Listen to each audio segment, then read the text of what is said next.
Welcome into the Cronkite Sports Report. I'm Justin LaCertosa. Thank you for joining us. The Arizona Cardinals are bringing a whole new cast of characters on their coaching staff after a disappointing 3-14 season, the newest of which being their new offensive coordinator, the longtime NFL coach Nathaniel Hackett.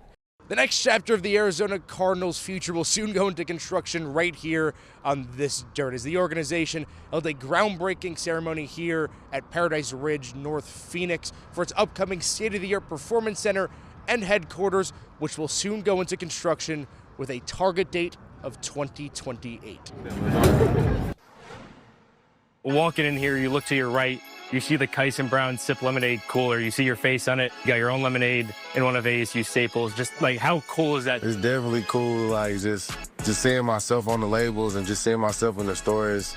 You know, it's almost like a dream come true for real. Do you have a preference on which one? I really don't have a preference. It just depends on how I'm feeling that day. To me, these probably one of the best lemonades I ever tasted. You think? Really? Yeah, and this is like almost too good to be true, right? I mean, your nickname is literally Sip. Yeah. It writes itself. Yeah. Could you just kind of talk about where you got that nickname from? When I first moved to Texas, I was just known as the kid from Mississippi. It ended up over time just getting shorter, just to Sip. My family started calling me that, like my teachers, just all my friends. You've been here for 3 years at this point. You came up under guys like Ham Scadaboo, Carlos Brooks, vets in that room.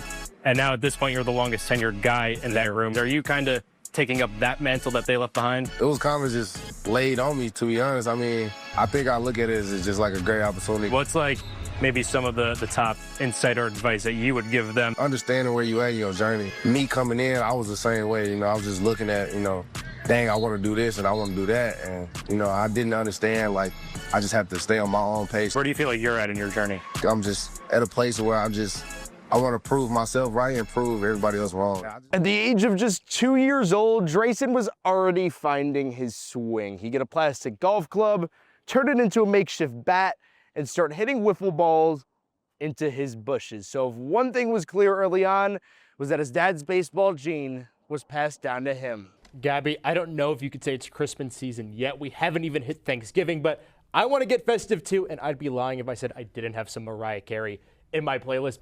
Basketball legend Diana Taurasi is set to be honored for her incredible 20-year career this August. One of the WNBA's most recognizable figures will be inducted into the Phoenix Mercury Ring of Honor.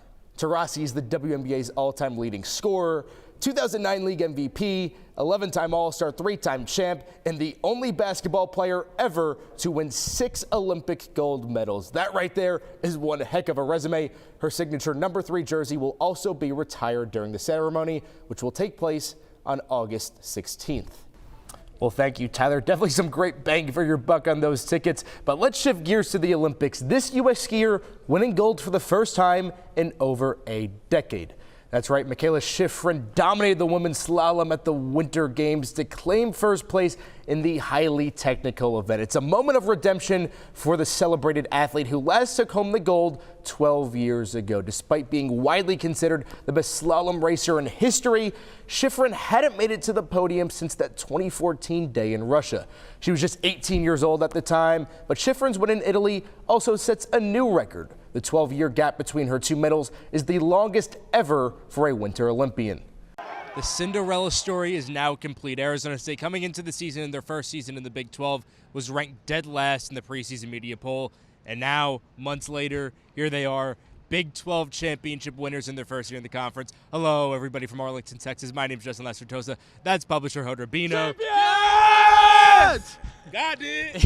And you heard it right there, Big 12 champions, Sun Devils. And Hode, this is a game where Arizona State came in as the favorite, and they got it done. Dom, there's 2,300 yards going from Tempe all the way to New York.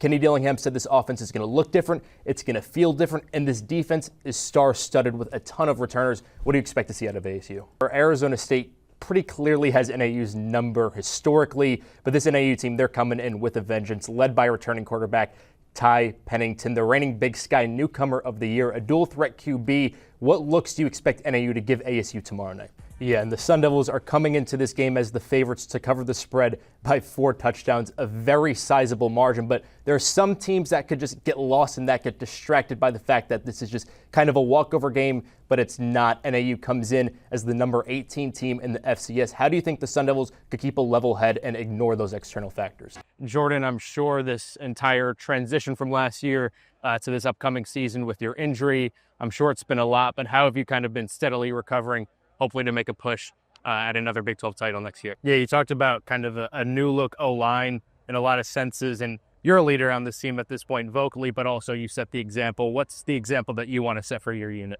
You're alongside Corbin Carroll at Corbin Carroll's pro camp, and Corbin, you're here kind of immersing yourself with all of these kids, the community. How important is an initiative like this to you?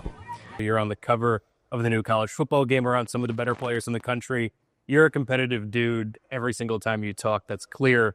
Being in those crowds alongside those guys, does that kind of like take a competitive edge when you put it into perspective and think about it? So we got the first down burrito. I'll give it a try. I know they got the sack lunch too. Yeah. I don't know if you got a preference, yours or the defense. Yeah, the first down burrito is definitely the one to go. From the inception of AEW, it seems like the vision was to create a different style and different philosophy and also more competition as well between your performers, between guys who are homegrown but also veterans in the business. How have you seen the philosophy that you envision kind of come to fruition, and how is that still evolving? You were just announced as the opening runner for Pat's run, as we can see. What does that mean to you? Yeah, and this Bulldog offense is obviously high octane, viable to go off for explosive plays at any given moment. And this ASU defense didn't play particularly bad, but it's definitely seen better days, and some blown coverages throughout the game definitely led to those explosive plays. What did you see out of ASU's defense? For sure. I know it's going to be a great show, and I know for the Sun Devils, it was a great weekend playing number 7 Texas Tech at home. The last time ASU beat a top 10 opponent, that man, Brandon Ayuk, was making plays all over the field. And Prince Dorba making a play early, a sack for a loss of 4. Watch him with the celly, flex those biceps on that receiver, and then go to the second quarter. Sam Levitt on his legs. He's going to air it out 45 yards to Jaron Hamilton. That was Hamilton's second big play of the first half. They called that man Turbo for a reason. And now a come-to-Jesus moment. Jesus Gomez with his second field goal of the afternoon. ASU up 6-0, but Will Hammond with the first touchdown of the contest finds Coy Aiken for the touchdown, 30 yards, makes the score 7-6 going into halftime. Boogie Wilson filling in at free safety for Xavier Alford has been playing physical as they come, and then Will Hammond trying to air it out to his receiver.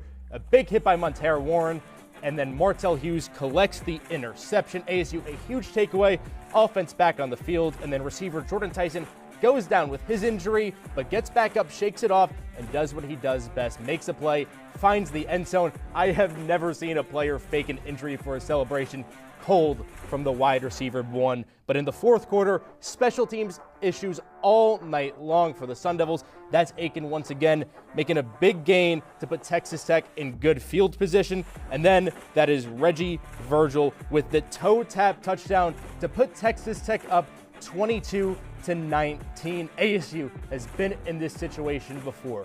2-minute drill. Levitt finds Tyson on the run, who takes it for 33 yards on the fourth down. You see him getting up, still a little bit hobbled from that injury before he goes to the sideline, but then Raleek Brown, with some help from his offensive line, gets into the end zone. Sun Devils take the lead 26-22. Look at the Selly, his O-lineman celebrating around him, and the Sun Devils would go on to win by that score. The first top 10 win for Arizona State since 2019. And so good we had to show you twice at number 4, that man, Maui Mo Odom, working his defender, almost loses control of the ball, but then hits the spin move for the dagger against Texas. He erupted like the Hulicala volcano. He was doing it all for ASU that night. And at number 2, these are two guys who are familiar with this top play segment. Sam Levitt working his way outside the pocket. Call him Air Levitt. Finds his man Jordan Tyson on the run, who hurdles the defender and tiptoes his way into the end zone.